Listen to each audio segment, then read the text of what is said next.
In this video, I wanted to talk about a rather obscure program that was called On.PlayStation, which was shut down just prior to the launch of PlayStation Stars, and there's not a lot of information on it, partially because it was supposed to be a small program, and I think mostly because the name is just awful for any sort of SEO and word of mouth online.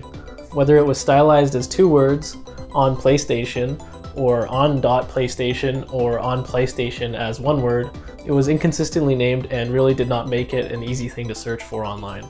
Basically, On PlayStation was a rewards program intended for retail workers to expand their knowledge of the PlayStation ecosystem. As far as I know, it was an active program in Canada and the US, basically by reading and watching PlayStation content, which was usually just stuff pulled from PlayStation blog and press releases, and completing quizzes based on the content. You could win prizes and PlayStation Store content. But again, this was mostly intended for retail workers, and I think was mostly a grandfathered program going back to the PS3 generation, when they still used to have game demo units in brick and mortar stores and stuff like that. It was an incentive for interested retail workers to become more knowledgeable and helpful in regard to PlayStation content, so they'd be able to sell and promote the brand's products more effectively. I'm not totally sure how many people were actually in the program, but I'd say it was in the high hundreds or low thousands, but it really wasn't a whole lot. Anybody could sign up to the site, but to actually participate you needed to be verified. So say for example you worked at Best Buy or GameStop, you would be able to apply to be verified on the site as a relevant retail worker by sending in a pay stub or an employment letter or whatever you had to prove you worked for this retail store to the On PlayStation team. Then once you got approved by the team, you could start gaining points by going through the content and doing all the quizzes on the site.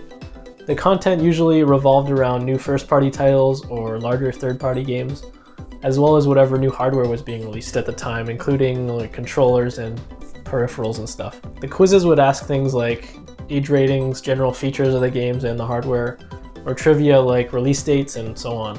It wasn't anything too difficult, but they usually did limit the number of tries you had on every quiz, so you couldn't just click things willy-nilly. The interface was also pretty poor as well, so it was quite a pain when you got things incorrect, because you had to finish the quiz even though you knew you got something wrong just to start over.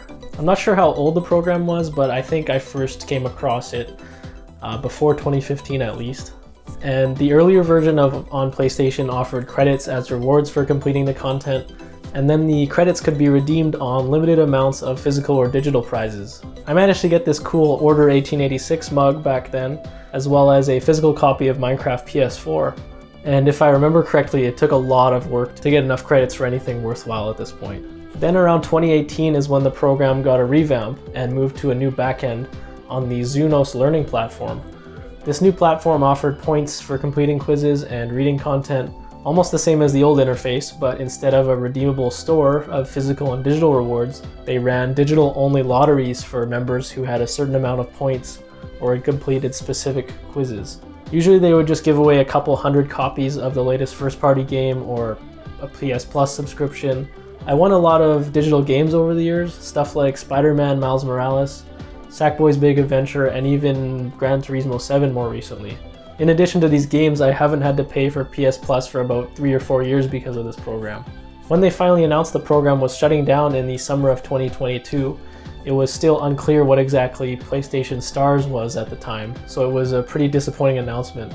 Only in hindsight, a few months after PS Stars fully launched, did the potential relationship between these two announcements click together in my mind, and I'd guess that the On PlayStation team was absorbed into PlayStation Stars team, which has been much more successful and accessible than On PlayStation ever was. I especially love how PlayStation Stars rewards you for just playing games as you normally would, rather than going out of your way to click around on an app doing grindy quizzes in the hopes that you might have a chance to win something. But yeah, On PlayStation was a good time while it was around, but I think PlayStation Stars is a huge improvement overall. And actually last week I made a video about my impressions of the first 6 months of PlayStation Stars program. So maybe check that out if you're interested. But anyways, that's all for this video. Hopefully it was an enlightening look at what I believe was a pretty unknown piece of PlayStation history and a sort of predecessor to PlayStation Stars. Let me know in the comments if you are also a member of On PlayStation. I would love to hear what you thought of the program.